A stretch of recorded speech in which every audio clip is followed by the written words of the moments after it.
This is One News with Simon Dallow and Wendy Petrie. Tonight, pig farming outrage, horrific secretly filmed pictures spark uproar, an official investigation and the delay of a major award. Kia ora, good evening. That tantalising aroma of sizzling bacon and pork chops is starting to go off for some New Zealanders. This follows horrific pictures of a pig farm shown on TVNZ's Sunday programme. The expose involving a celebrity who once endorsed the pork industry has caused outrage and prompted a government investigation. And it's got many thinking twice about what they put on their dinner plates. Hayden Jones has been following the latest developments. He joins us now live from Auckland. Hayden. Yeah, good evening, Wendy. This is a story that really makes you think twice about your bacon sandwich or pork chop. And it's a stoush today that's gone all the way to the top. John Key has talked about this. We're going to get to this in just a second, but first take a look at this. This is footage shot just a few hours a day. We've just got it into TVNZ. This is the actual pig farm in question that Mike King was so repulsed about. As you can see, there are padlocks on all the doors, there are trespass signs, and there is no one home. So that's the farm in question. Is it a one-off, or is it reflective of the whole industry?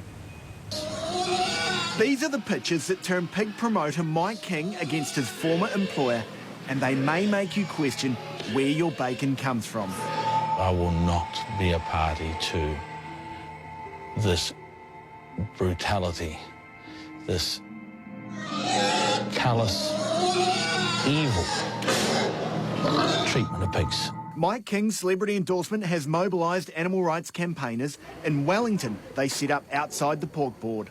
Their response has always been to ignore the issue and hope it goes away. And in Christchurch, they targeted David Carter's office. He's the Agricultural Minister, who last night admitted he didn't know it was happening.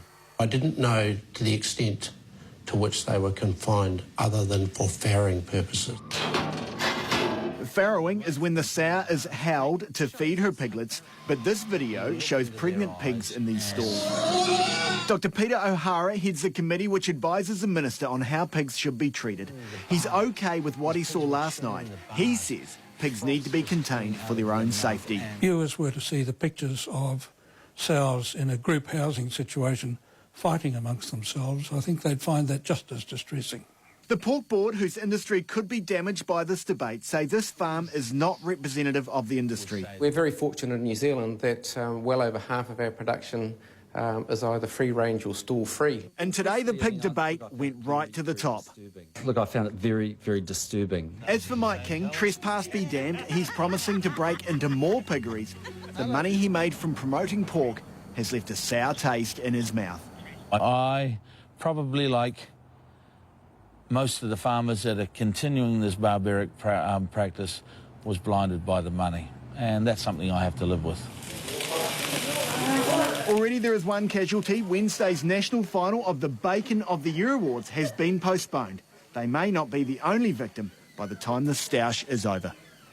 Hayden, we've seen the pictures. Can you give us some idea, though, of the conditions of the actual crates these pigs are held in? Yeah, Wendy, we got online and had a look at the rules today. And if we have a look from up top, this square right here is for a 24 kg pig. It's 0.4 of a square metre. The one to the left here is for a 75 kg pig. That's about my weight, and it's 0.85 of a square metre. And this one here is for your big bopper. It's a 100 kg pig, and it is 1 square metre.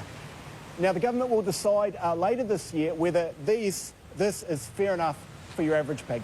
Thank you, Hayden. Hayden Jones.